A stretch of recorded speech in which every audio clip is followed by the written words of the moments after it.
In video game land, you can't go 2 weeks without seeing some kind of sequel released into the wild.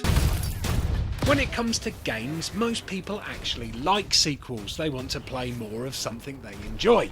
Sometimes, however, a sequel will come along that does irreparable damage to a franchise. Sequels like Duke Nukem Forever or Resident Evil 6. Sequels so bad that if we could, we'd wish them into non-existence.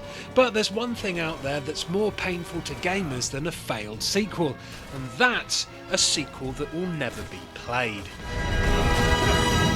I'm talking about sequels like Alan Wake 2, which thanks to a recent interview and video from Polygon, we were able to see in all its conceptual glory. The prototype shown here, one of several built by Remedy, introduced a few new gameplay mechanics into Wake's world, such as the ability to rewrite reality. But after seeing it in action, Microsoft passed on the sequel in favour of Remedy's current project, Quantum Break. All was not lost for Wake fans, however. Some of the assets used in the prototype were recycled for the standalone spin-off Alan Wake's American Nightmare. Still, the obvious question remains: would Microsoft consider publishing an Alan Wake sequel after Quantum Break ships? Only time will tell, Remedy's creative director Sam Lake told Polygon, so I guess we'll just have to hope that one day Microsoft see the light. Alan Wake 2 isn't the only game Microsoft has managed into oblivion though.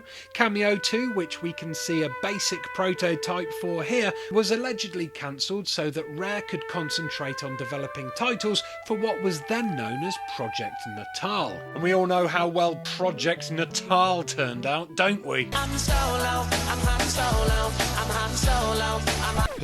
Microsoft doesn't hold exclusive rights to killing off sequels though. When it comes to cutting most wanted games, Sony can be just as bad. Have a butcher's at Piccadilly Circus, a 2005 PS3 tech demo for what would have been The Getaway 3. Unfortunately, the previous sequel, Black Monday, was Brad Pitt, and other products from Sony's London studios like the iToy and SingStar were raking in the bangers and mash, so Sony decided to focus its resources on the breadwinners. Nowadays, you better Adam and Eve that the chances of setting your mince pies on The Getaway 3 are slim to none. Not all sequels get cut during the prototyping stages though. Star Fox 2, for instance, was very playable when Nintendo decided to barrel roll it back onto the shelves.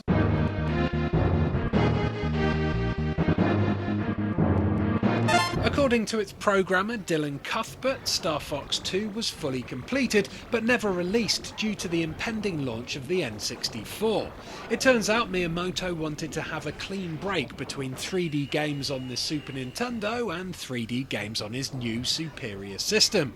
This decision should have meant that Star Fox 2 never saw the light of day, but thanks to source code of an early alpha version leaking onto the internet, a near final version can be played right now by anyone who has access to a Super Nintendo emulator. Good luck. What? The launch of the N64 wasn't enough to stop Nintendo cancelling sequels though. Just ask this next game, Mother 3: Fall of the Pig King. A playable demo of Mother 3, also known as Earthbound 64, was showcased in 1999 during the Nintendo Space World trade show. After 6 years in development, this was as far as the game would get, and in late 2000 it was officially canned, with Nintendo stating that its resources had been moved to the development of the GameCube. And of course, where would a feature about cancelled sequels be without a quick mention of Prey 2? This asshole says he's looking for you! Kill that son of a bitch! No! According to Pete Hines, vice president of Bethesda, Prey 2 wasn't up to their quality standards, so they decided to cancel it. But Prey 2's narrative designer Jason Blair countered by saying that this little beauty was not only a full game, but also a very fun one. Killed not by technology, but by office politics. Whatever the true reasons behind its untimely demise, judging by this gameplay, it's safe to say that its loss is a massive shame. Get it made, Bethesda. I promise it'll make you way more cash than Brink did. There are of course plenty more sequels out there that never saw the light of day, but these were the only ones I could be bothered to find footage for. So before you head off to other parts of the internet, let us know which sequels you're sad you'll never see in the comments below. Goodbye!